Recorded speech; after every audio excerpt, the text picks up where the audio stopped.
Morning friends, success એકેડમીમાં આપ સૌનું સ્વાગત છે। આજે આપણે બીકોમ એનઈપી સેમ 1માં યુનિટ નંબર 3 આડત માલના હિસાબો વિશે થોડી ઘણી ચર્ચા કરીશું। સૌપ્રથમ તો કે આડત માલ કોને કહેવાય।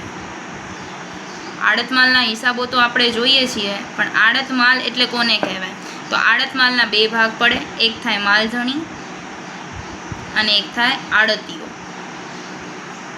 આ બે જે વચ્ચે સંબંધ થાય છે, આ બે વચ્ચે જે ટ્રાન્ઝેક્શન થાય તેના હિસાબોને કહેવાય આડત માલના હિસાબો। જેમ કે કોઈ ડોમિનોઝની બ્રાન્ચ છે, લાપિનોઝની બ્રાન્ચ છે, તો એ બ્રાન્ચની અંદર અલગ અલગ એના વર્કર કામ કરતા હોય છે। તે માલિક જે ઓનર હોય છે તે બધી જગ્યાએ કામ કરવા જતો નથી, તેના અલગ અલગ જે કર્મચારી હોય છે તેને તે રાખી દે છે અને એ કામ કરે છે, એને કહેવાય કે આડતીઓ। ધારો કે માની લો કે આપણે 1000 ટીવીની બ્રાન્ચ છે સુરતમાં, તે આપણે ખોલવી છે અંજારમાં। હવે અંજારમાં આ ખોલવા માટે એ કોઈ વ્યક્તિને રાખશે, જે વ્યક્તિને રાખશે તેને કહેવાશે આડતીઓ, અને જે ઓનર હશે એને કહેવાશે માલધણી। આ બે વચ્ચેનો તફાવત છે। આડતિયાને પૂરેપૂરું પ્રોફિટ મળતું નથી, તે કમિશનના ભાગે વાત કરે છે। કમિશન ઉપર તે કામકાજ કરે છે, એને કહેવાય છે આડત માલના હિસાબો। એટલે જે માલ મોકલે તેને શું કહેવાય? માલધણી, અને જે માલ લે છે તેને શું કહેવાય? આડતીઓ। અને આ બે વચ્ચેનું જે એને કમિશન મળે છે તેને કહેવાય છે આડત। એની થોડી ઘણી વિગતો આપણે લખી દઈએ। જે માલ મોકલે તેને માલધણી કહેવાય। આ બધું તમારી બુકમાં નોટ કરી લેજો, જેથી દાખલા ગણવામાં સરળતા। જે વ્યક્તિ માલ લેશે તેને કહેવાય છે આડતીઓ। કમિશન, જે એને કમિશન મળશે તેને કહેવાય આડત। આ ત્રણનો તફાવત છે। માલધણી હોય હંમેશા શેના માટે કામ કરતો હોય? માલધણી હંમેશા નફા માટે કામ કરતો હોય છે। શેના માટે કામ કરતો હોય છે? નફા માટે કામ કરતો હોય છે। હવે એક રહી બીજી વસ્તુ કે જે વેચાણ તો કરે છે ટીવીનું, 1000 ટીવી મોકલે છે માલધણી, તે વેચાણ કરે છે, પણ માની લો તે વેચાણમાં જે પણ ખર્ચા હશે એ ખર્ચા કોને ભોગવવા પડે? તો કે માલિકને ભોગવવા પડે। ત્યાંથી જે આવે તે ખર્ચા માલિકે ભોગવવા પડે। અને અહીંયાથી જેમ માની લો કે ટ્રેનમાં મોકલે છે, તો અહીંયા જે આવશે અને જે અહીંયાથી એના ગોડાઉન સુધી લઈ જાય છે કે દુકાન સુધી લઈ જાય છે, તેના ખર્ચા એ કોને ભોગવવા પડે છે? આડતિયાને ભોગવવા પડે છે। આ બંને ખર્ચા અલગ અલગ છે, કે માલધણીના ખર્ચા અને આડતિયાના ખર્ચા। હવે વાત થાય નુકસાન, કે નુકસાન થાય તો એમાં કોનો ભોગવવો પડે અને કોણ એના માટે જવાબદાર છે। હવે માની લો કે કોઈ વ્યક્તિ આવે છે,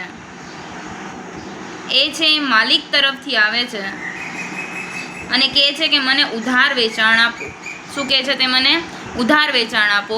એ ઉધાર વેચાણ જો માલિક કહેતો હશે અને પછી તે વ્યક્તિ જો 100 ટીવી લઈ જાય છે, એમાંથી એ 80 ટીવીના પૈસા દે છે અને 20 ટીવી આપણને એના પૈસા નથી મળતા, તો આનો જવાબદાર કોણ થશે? આનો ખર્ચો કોને ભોગવવો પડે? તો કે માલિકને ભોગવવો પડે। શું કામ? કારણ કે જવાબદારી કોની હતી આમાં? માલિકે કીધું હતું એટલે આપણે ઉધાર વેચાણ કરેલું હતું।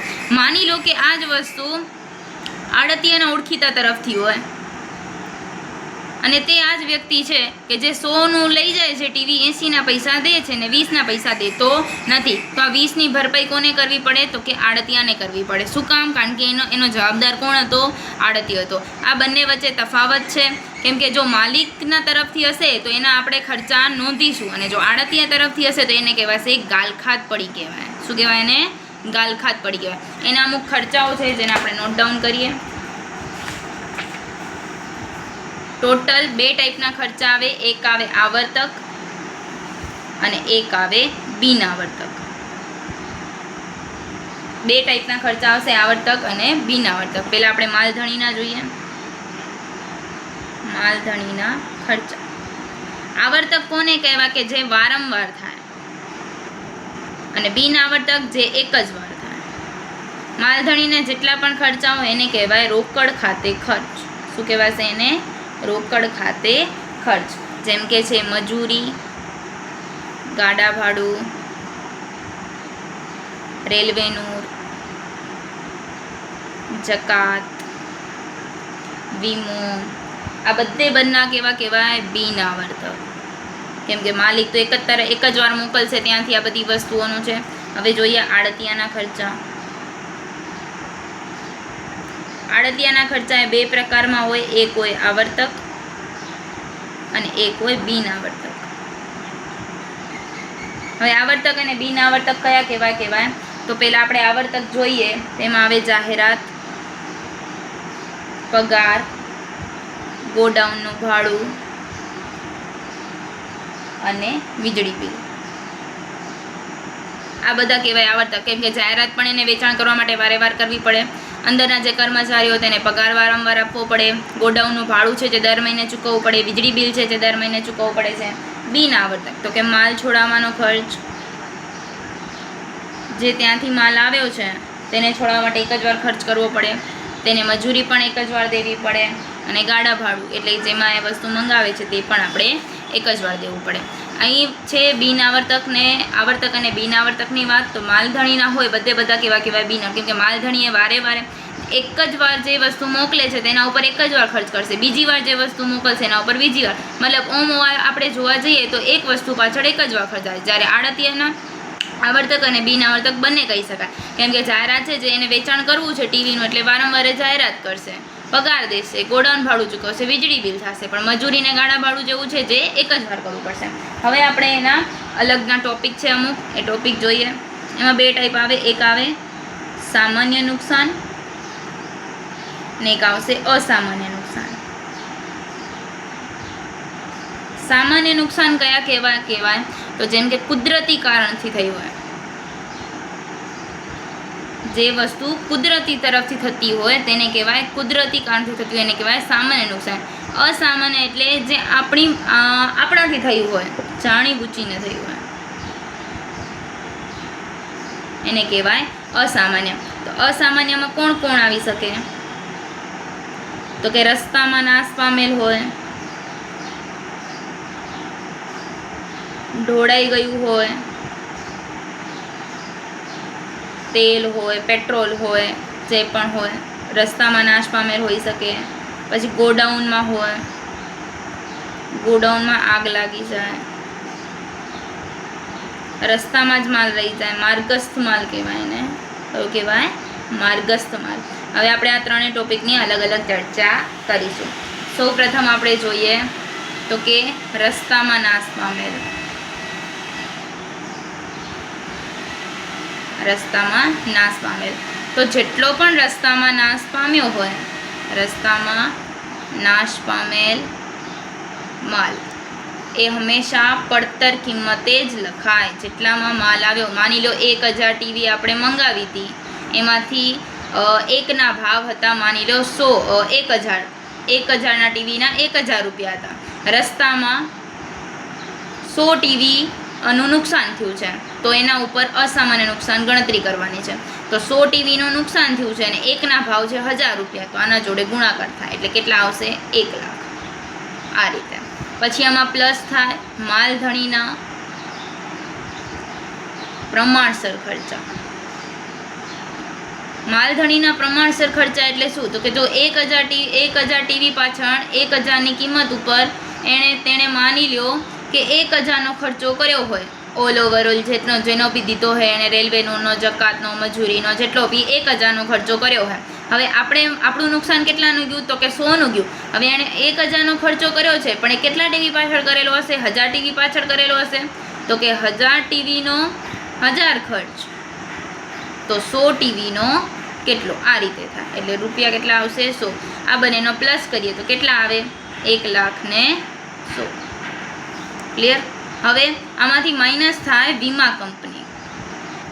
જેટલો પણ દાવો વીમા કંપની દેતી હોય આપણને, એટલો આમાંથી માઇનસ. માની લો વીમા કંપની 1 લાખનો દાવો કરે છે, તો નુકસાન કેટલાનું ગયું કહેવાય? 100. આને કહેવાય અસામાન્ય નુકસાન. આમાં આડતિયાના ખર્ચા એડ થાય નહીં.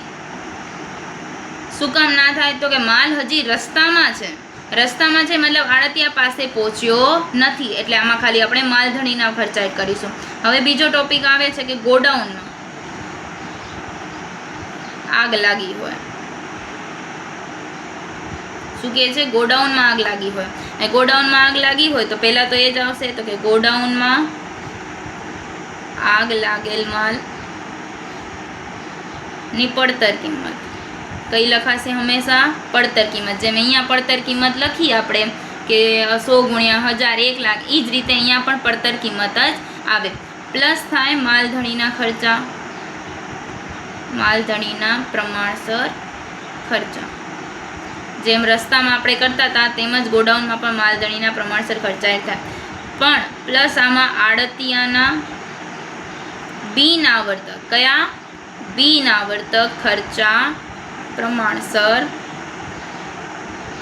ખર્ચા પ્લસ થાય. શું કામ? કારણ કે ગોડાઉનમાં આગ લાગી છે, મતલબ ગોડાઉનમાં એટલે કે આડતિયાના ગોડાઉનમાં આગ લાગી હશે ત્યારે એને માલ મોકલાવી દીધો, અહીંયા પહોંચી પણ ગયો, અને આડતિયાના એટલે એને પણ ખર્ચા જે કર્યા હોય તેના પણ કયા માત્ર ને માત્ર ખાસ ટોપિક છે કે કયા ખર્ચા લેવા. માલધણીમાં આ ટોપિક કન્ફ્યુઝ નથી કરતો, કેમ કે માલધણીમાં આપણે બધા ખર્ચા બિનઆવર્તક હોય છે એટલે સહેલી રીતે થઈ જાય છે, પણ આડતિયામાં આવર્તક અને બિનઆવર્તક એ પાર્ટ થાય છે એટલે આમાં બિનઆવર્તક ખર્ચા તમારે પ્લસ કરવા પડે. આ બધાનો સરવાળો કરી અને માઇનસ અહીં પણ વીમા કંપની જ આવે, વીમા કંપની માઇનસ થાય અને જે રકમ આવશે એ તમારી થશે અસામાન્ય નુકસાન. આ છે રસ્તામાં નાશ પામેલ, આ છે ગોડાઉનમાં આગ લાગવાથી. આ બંને ટોપિક ખૂબ જ આઈએમપી છે, મોટા દાખલામાં આની બહુ જ જરૂર પડશે, તો પહેલાં અત્યારે જ આને સમજી લો. ત્રીજો ટોપિક આપણે જોયો હતો માર્ગસ્થ માલ. માર્ગસ્થ માલ, જે માલ હજી રસ્તામાં છે તેને શું કહેવામાં આવે છે? માર્ગસ્થ માલ. એટલે એ જ આવશે આમાં પણ માર્ગસ્થ માલની પડતર કિંમત આવે પ્લસ માલધણીના પ્રમાણસર ખર્ચ, એ પ્લસ થાય અને એ પ્લસ એમાંથી વીમા કંપની માઇનસ ના થાય, કારણ કે આપણને એક નુકસાન નથી થયું. જે માલ હજી રસ્તામાં છે એના માટે આપણે ગણતરી કરીએ છીએ એટલે આમાં માઇનસ વીમા કંપની આવતી નથી, ખાલી માલધણીના જ ખર્ચા આમાં એડ થાય છે. આ 3 ટોપિકને તમારી બુકમાં નોંધ કરી લો અને આગળનું આ બધું પણ સમજી લો. તેથી આગલા લેક્ચરમાં આપણે આના આખા સ્ટોકની ગણતરી કરશું. Thank you.